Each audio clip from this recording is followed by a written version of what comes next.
nobody tell you that you can't do it and what you can do and you can't do, because you can achieve anything that you want to do. Anything. Don't be afraid to fall. Don't be afraid to fall. We fell. Just be But ready we to had back to get back up, and we're up. It's okay to fall, but the point is in knowing how to get back up. Don't just stay down. Did any of you guys participate, well, I just on the show of hands, had any like after school programs? Okay, I'm just asking, I mean, I had some after school programs, but we still had people who fell off the straight and narrow. I was just asking, Like I was asking, do they, but I guess they don't have that in North Chicago, like career classes, because where I'm from, like we have career classes, like they offer cosmetologists, radio, TV, broadcasting, wood shop for you to do carpentry and take it to the next level. I'm not sure that they offer these classes out there, and they need to. Have a plan, have a A and B plan. Not every plan that you make in life gonna work. You might have a plan A, but maybe you might cover B towards that plan A. So go to plan B and keep working on your life. Keep making yourself motivated. Don't just stop because this plan didn't work. Go to something else, and maybe you can come back to that plan A forever in your life.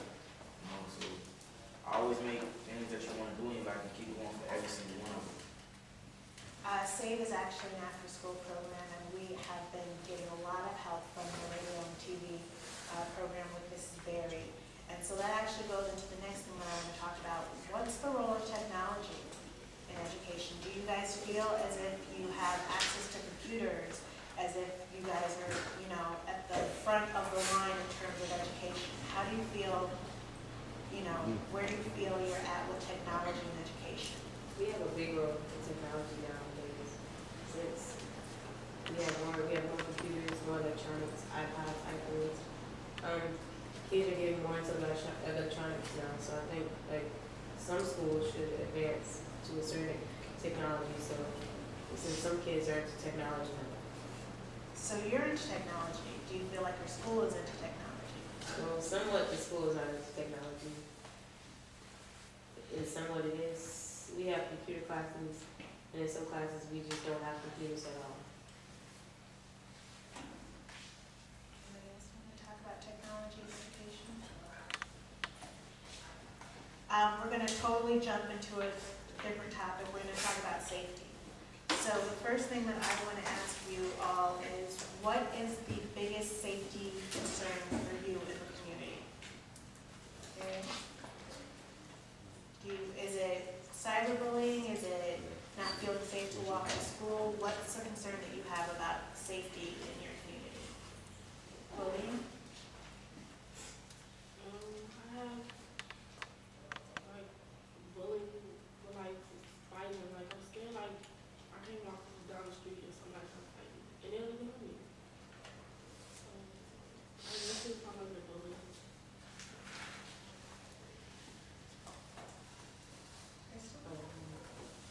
I'm not sure. Hmm? I'm not sure.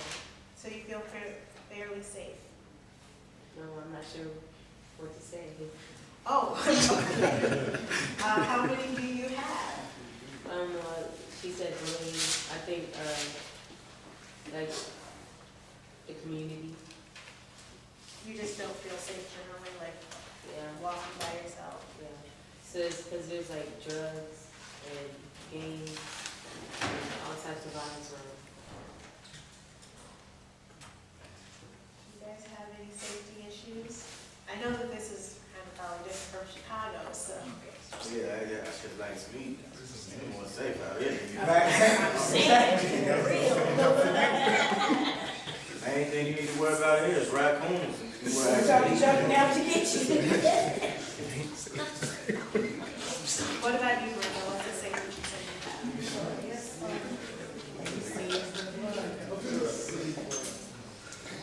Since now more prevalent with technology, I guess people like on Facebook, most kids like summer 10 they have the Facebook and sometimes they start talking about each other and stuff like this.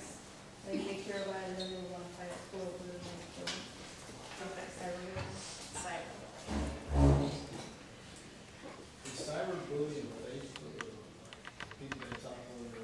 cyberbullying is the use of any kind of technology or media to make life difficult for somebody else or harass them. So you can do it through text messages, you can do it through Facebook, you can do it through YouTube, as long as it's, basically just talking about somebody behind closed I don't doors. even see. Well, personally, I never been like, dealing with that problem, but I see it's a problem out here, like, I never been dealt with it, so, you know what I'm saying? I see it as a problem out here. I didn't ever really accept it. They're more into cyberbullying than to physically bullying. Yeah, fancy. Yeah. and when I was in high school, it was a lot easier just to talk behind somebody's back. But now you can talk to 50 different people behind somebody's back, and everybody's laughing at them and they have no idea. That's why you get a lot of people, feeling bad about this shit. And want to quit school and things like that. Yeah, you pay attention to the media, to be a lot of that. The littlest thing can become the biggest thing in life. Shaniqua, what's the safety concern we have? Just gangs and fights outside the school.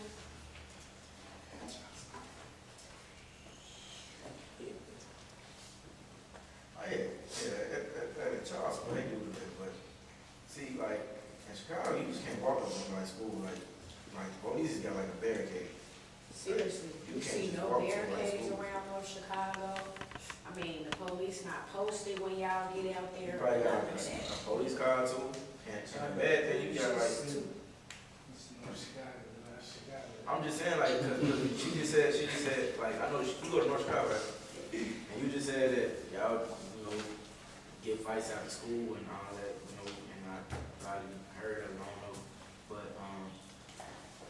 if that was to happen, like, from where I'm from, like, to stop that, you're not even allowed to walk on school property during the day or after it, or after the day. At least you gotta go to like 3:30, 4 o'clock to even walk on school property.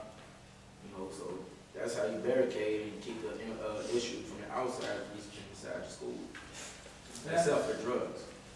But that's from like that inside environment, that's been going on all the time, they don't do whatever it takes, to protect the people. If this just starting to happen out here, or, for the last year or so, they gotta get prepared, they're preparing, you know what I'm saying? Like, I'm just saying this idea.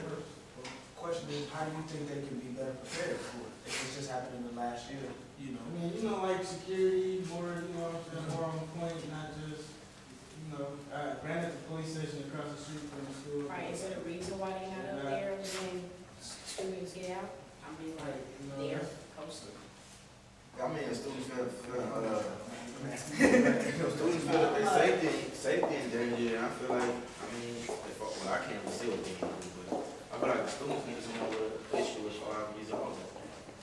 For our students against violence everywhere, is it a new feeling of that, there have been an increase of fights, or has this been something you guys have dealt with for years? It's something that's been dealt with for years. Everywhere we go, it's gonna always be a fight. Everywhere we go, it's gonna always be gangs.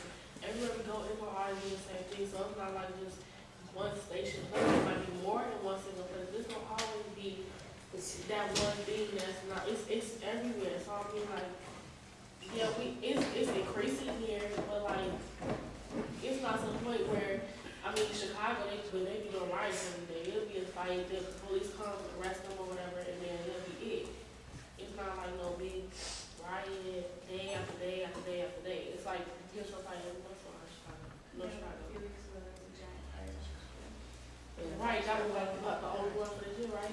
That was that big. Yeah, that was the only one that we ever had where it was that bad.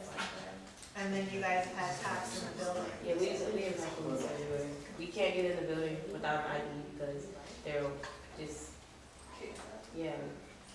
Can't.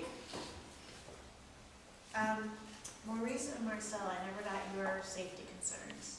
That's why I'm so quiet. I don't have no safety concerns besides health. There's not no gangs, drugs, none of that. I don't partake in none of that. So it's just health. Oh, I got safety issues with the police. I feel like there's a lot of profiling and judging. Stereotyping. I think they look at a lot of us as like stereotypes. It's just like I keep saying that word because it's stuck in my tongue. We are statistics. Like, they really, people look at the media and judge everybody more than they know of anything. It's like you get more police harassment than you have anything. And I be asking, why are you harassing me? And there's something else you're doing. Like really. It's just a judge of character. Don't look at me, okay, you might see me with my jeans and my runs or Jordans, whatever I have on. I might have a hat on too. That doesn't mean I'm out here drug dealing, I'm out here with a gun, I'm out here gangbanging. There's a lot of people that's walking past you with suits and gator shoes who's doing way worse than what I'm doing. But you look at me and stereotype. You harass me more than you harass anybody else. So, yeah, I agree with you. So, do you guys know who to turn to when you feel unsafe? Do you feel like you have somebody to turn to? I know these guys don't really feel comfortable turning to the police, but what about the rest of you? Where do you go when you feel unsafe or when you feel like you need to talk about something? I feel like we don't too much have, like we have our parents, but like not even our parents. You can just go to and tell them how you feel. Like I feel like at times we're even alone. Like you don't know if you turn this person, they trustworthy. You turn this person, then like it's like very hostile. Like I feel like we alone in a lot of situations. But then like you can't go to certain people, but then like you gotta like it's a lot of judge like let's say that I go to somebody, but I gotta make sure that who I'm going to is not gonna run back and twist up my story and like it's very hostile. I feel like you're alone in most situations. That's the difference between friends and associates. But what about adults? Do you guys have adults you feel comfortable going to? Some adults do the same thing.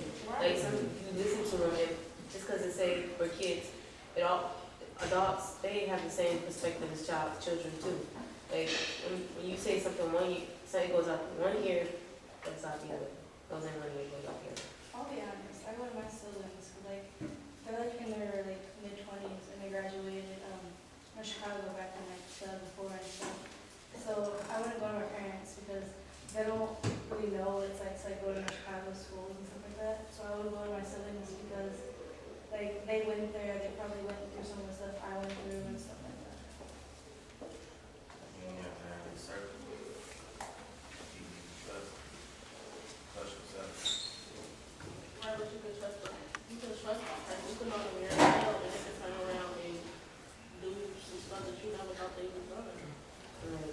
Like you are supposed to have friends that you can trust and stuff, but then like they can turn around and do something that blow your mind that you say, and then the person will be like, well, that was my friend, and I thought that I could trust them, but like you still gotta be careful with the people you choose, even if they have been your friends for the whole time. You have to look at their personality. Like, are they the type of person that's to talk, even though they tell you that they won't, and they'll tell somebody, well, don't tell my stuff, and they'll go and tell it.